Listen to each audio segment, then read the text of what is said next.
ስሜ ሊቀ ልሳናት ታምራት እንድሪስ እባላለሁ። ወየፈጬና ገላን ክፍላተ ከተማ የስብከተ ወንጌል ክፍል ኃላፊ አገልጋይ ነኝ።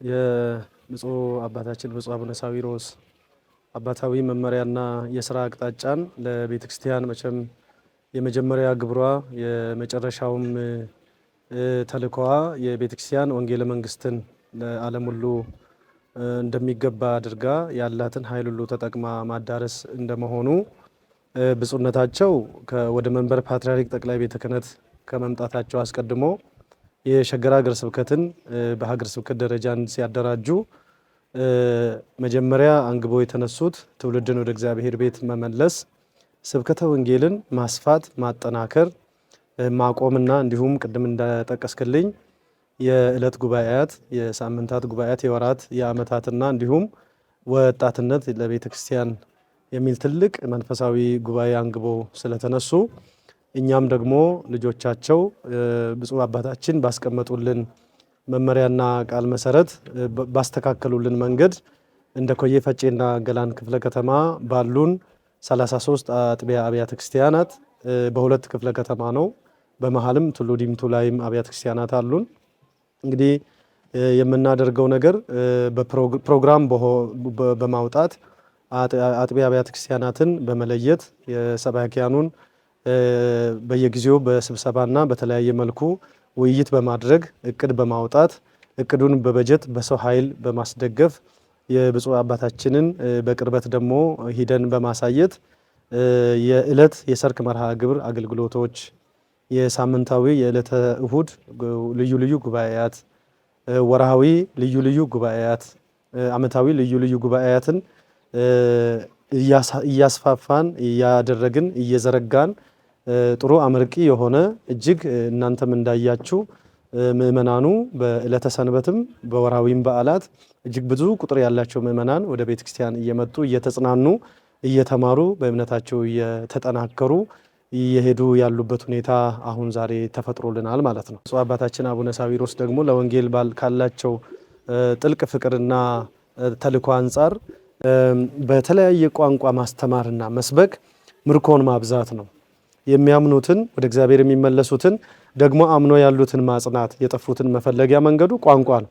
ቋንቋ መሳሪያ እንደሆነ ለቅዱሳን አበው ሐዋርያት ጌታችን አንድ ቋንቋ ላይ 71 ቋንቋ ጨምሮላቸው ዓለምን ሁሉ በወንጌል እንዳዳረሱ ሁሉ እኛም የቅዱሳን አባቶቻችን የሐዋርያት ልጆች እንደመሆናችን መጠን ይህ ጉዳይ በጥልቀት የገባቸው አባቶቻችን ትውልዱ ወጣቱ ከቤተ ክርስቲያን ፈልሶ እንዳይወጣ በአፍ መፍቻ ቋንቋው ወንጌለ መንግስቱን እንዲሰማ ደግሞ አምኖ ወደ ቤተ ክርስቲያን እንዲመለስ በስር ሰዶ እንዲቆም ራስ ወደ ሆነውም ወደ ክርስቶስ እንዲያድግም ጭምር በቋንቋ ማስተማሩ እዚህ ቦታ ላይ እጅግ ውጤታማ አድርጎናል። ብዙ ወጣቶች ቅድም እንዳያችሁ ከሌላ እምነት የመጡ ባለፈው የበጀት ዓመት እንኳ 18 አባወራዎች በቋንቋቸው ተምረው ተፈልገው ተገኝተው ተጠምቀው ወደ ቤተክርስቲያን ተመልሷል። እንደዚህ ደብር ብቻ ማለት እዚህ ቦታ ላይም በጣም ቋንቋን ማዕከል ያደረገ የደብሩ የስብከተ ወንጌል ክፍል ኃላፊ ሁለቱንም ቋንቋ እኩል በመናገራቸው ሌሎችም አገልጋዮች እንደዚሁ በማገዛቸው ጥሩ ውጤት እያየን ያለንበት ሁኔታ ነው ያለው ማለት ነው። የቤተክርስቲያን የመጀመሪያው ግቧ የክርስቶስም የመጀመሪያ ትእዛዝ ምንድነው ካልን ሂዱ ወንጌለ መንግስትን ስበኩ ነው። እንግዲህ ወንጌለ መንግስትን ስበኩ ስንል ቤተክርስቲያን ደግሞ በምድር የተገለጠች የእግዚአብሔር መንግስት ናት። ይህንን ደግሞ አብዝታ በክራ ለዓለም የምታዳርሰው ወንጌለ መንግስቱን በመስበክ ነው። ስለዚህ ወንጌለ መንግስቱን ጊዜ ሰጥተን ሙሉ ኃይላችንን ተጠቅመን ሙሉ በጀታችንን ተጠቅመን ክብር ጥናት ባለው እቅድ ባለው ከስሜት በጸዳ መልኩ መርሃ ግብሮችን ከዘረጋን ህዝባችን የሚጽናናበትን ስፍራ ይፈልጋል፣ የሚማርበትን ስፍራ ይፈልጋል። አሉባልታ አይፈልግም፣ ስድብ አይፈልግም፣ ትችት አይፈልግም፣ ንቀት አይፈልግም።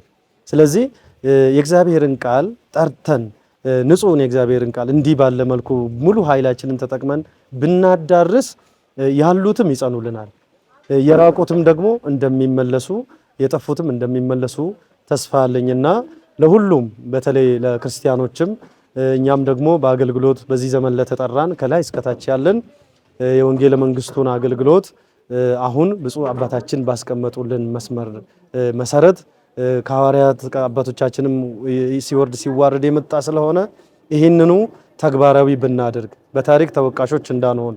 ቤተክርስቲያን አሁንም ቦታ አልጠበበንም። ገና ብዙ ልጆች አሏት።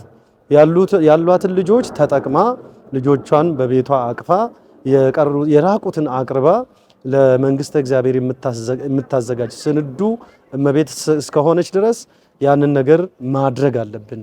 ያንን ነገር መፈጸም አለብን። ለዚህ ደግሞ እግዚአብሔር ከኛ ጋር ነው። ለሐዋርያቱም እስከ ዓለም ፍጻሜ እኔ ከእናንተ ጋር ነኝ አላችሁ። ወንጌሉን ከሰበካችሁ፣ የጠፋውን ከፈለጋችሁ፣ ያለውን ካጸናችሁ፣ የራቀውን ካቀረባችሁ እኔ ከእናንተ ጋር ነኝ ያለን መድኃኒታችን ከኛ ጋር ስለሚሆን ከዚህ በበለጠ ብዙ ስራዎችን እንሰራለን የሚል መልእክት ስላለኝ ሁላችንም ባለድርሻ አካላት ይህንኑ አይተን በወንጌሉ አገልግሎት ላይ ያለንን ሙሉ ኃይላችንን፣ ዕውቀታችንን፣ በጀታችንን፣ ጊዜያችንን ማቴሪያልም ካስፈለገ ቁሳዊ ነገሮችን አድርገን ስለ ወንጌል ሁሉን እንድናደርግ እንደ ክፍለ ከተማው የስብከተ ወንጌል ኃላፊነቴም መልእክት እንደ ቤተክርስቲያን ልጅነቴም መልእክት ማስተላለፍ እፈልጋለሁ።